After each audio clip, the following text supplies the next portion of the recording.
Esta es la Tierra, y esta porción de acá es el Amazonas. Aunque parece una porción pequeña en relación con el resto del planeta, lo cierto es que cumple un papel enorme para la vida por su participación en el ciclo del agua y en la regulación de la temperatura. Vamos a hablar sobre esto y del papel que tiene la vida animal para ver la importancia de garantizar la conectividad entre la cordillera de los Andes, la Amazonía y el Océano Atlántico. Una metáfora muy usual para referirse a la selva del Amazonas es la del pulmón, por su intercambio de oxígeno y dióxido de carbono con la atmósfera, algo fundamental para que todos podamos respirar. Sin embargo, la selva va mucho más lejos, tanto así que sin ella gran parte de América del Sur sería un desierto. ¿Pero por qué?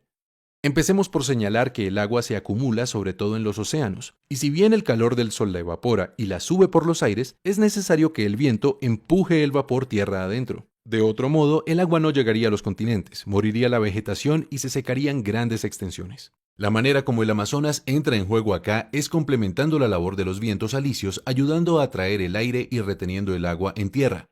Esta es una hipótesis fascinante. Según ella, los bosques son también responsables de los vientos porque la transpiración de los árboles genera un vapor que cuando se enfría se condensa. La condensación disminuye la presión del aire y entonces se crean vacíos que succionan aire de los océanos hacia el continente. Este proceso, realizado a la escala de 600.000 millones de árboles que hay en el Amazonas, produce fuertes vientos de aire húmedo, casi como ríos voladores provenientes del Atlántico. Y así se generan las nubes y la lluvia que hidrata el continente. Ahora, dentro del continente aparecen los Andes. Ellos reciben el agua que traen los vientos, ayudan a retenerla con su vegetación y la distribuyen por toda la tierra con los ríos. Y los ríos llevan el agua de vuelta al océano Atlántico para que el proceso se repita. Eso en cuanto al ciclo hidrológico. Ahora consideremos la temperatura. Sabemos que el dióxido de carbono actúa como una barrera que impide que el calor salga de la Tierra. Este es el famoso efecto invernadero. Pues bien, los árboles contrarrestan dicho efecto absorbiendo el dióxido de carbono de la atmósfera a través de la fotosíntesis. Con esto y con los sumideros de dióxido de carbono bajo tierra, el Amazonas anualmente le quita a la atmósfera más de 1 billón de toneladas de este gas, ayudando a contrarrestar el calentamiento global, que es consecuencia de nuestra sobreproducción de gases de efecto invernadero.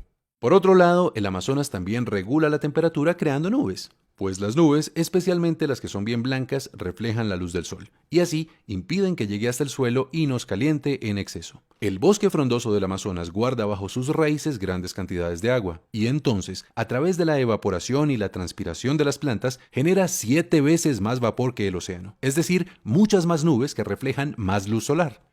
En resumen, regular la cantidad de oxígeno y de dióxido de carbono, mantener la temperatura dentro de ciertos rangos y participar en el ciclo del agua generando los vientos y reteniendo el agua en la tierra son algunas de las funciones que la Amazonía realiza de manera integrada con el Océano Atlántico y con la cordillera de los Andes. Sin embargo, todavía no tenemos la imagen completa. ¿Qué nos puede faltar?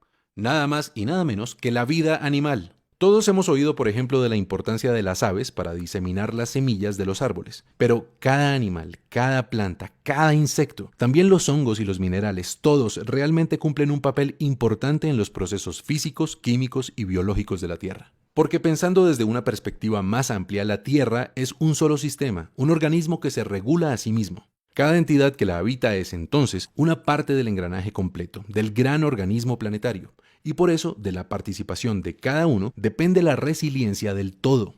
Los animales hacen una contribución notoria con sus posibilidades de desplazamiento y con sus metabolismos, pero hay un animal bastante particular, capaz de transformar de maneras nunca antes vistas la Tierra: el hombre. El mundo está poblado por distintas culturas con prácticas y creencias diversas. Los indígenas del Amazonas y también el hombre occidental son grupos humanos que, como todos, hacen parte del gran organismo planetario. Pero las prácticas y las creencias de estos dos grupos suponen relaciones muy distintas entre ellos y el resto de la naturaleza.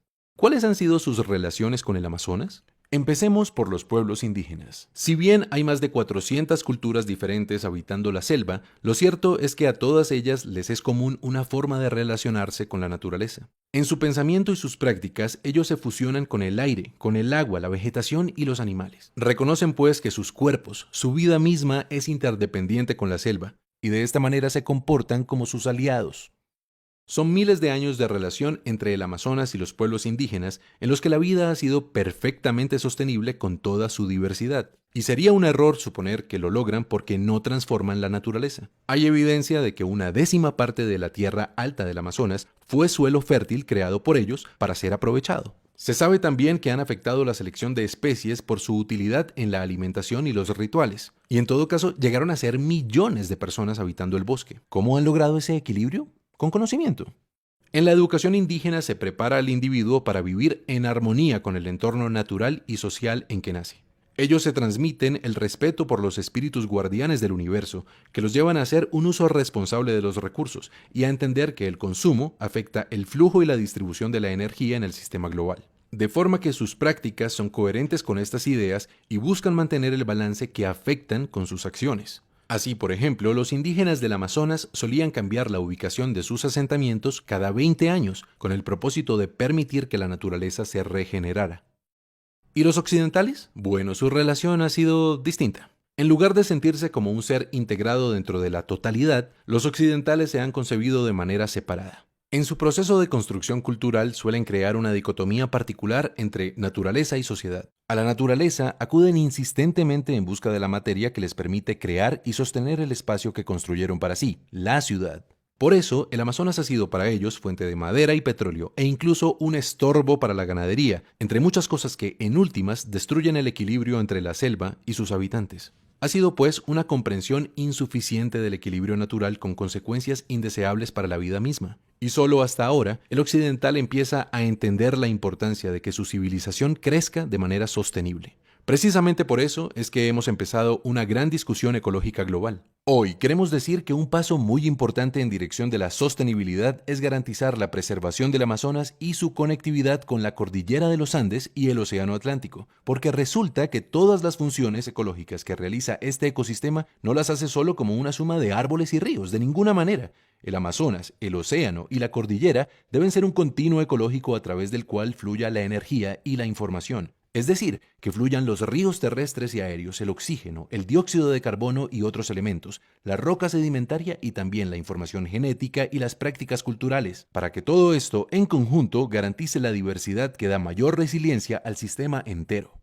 La labor que se ha hecho hasta ahora ha sido muy importante y ya está cubierto gran parte del territorio que necesitamos integrar en modelos sostenibles. Los gobiernos han puesto de su parte para crear áreas protegidas y reconocer territorios indígenas, pero nos siguen faltando algunas zonas entre esos parches que garanticen la conectividad. Una conectividad que no solo fortalecerá los servicios ambientales, la resiliencia del planeta y la estabilidad climática, sino que nos dará la oportunidad de articularnos con los pueblos indígenas para repensar nuestra relación con la tierra. ¿Cuál es la mejor manera de relacionarnos con ella? ¿En qué consiste nuestra riqueza? ¿De qué depende nuestro futuro? Esta es una oportunidad que nos puede inspirar para que todos juntos, gobernantes y ciudadanos, busquemos respuestas y tomemos decisiones apropiadas para nosotros, como parte de un gran sistema global, nuestro planeta Tierra.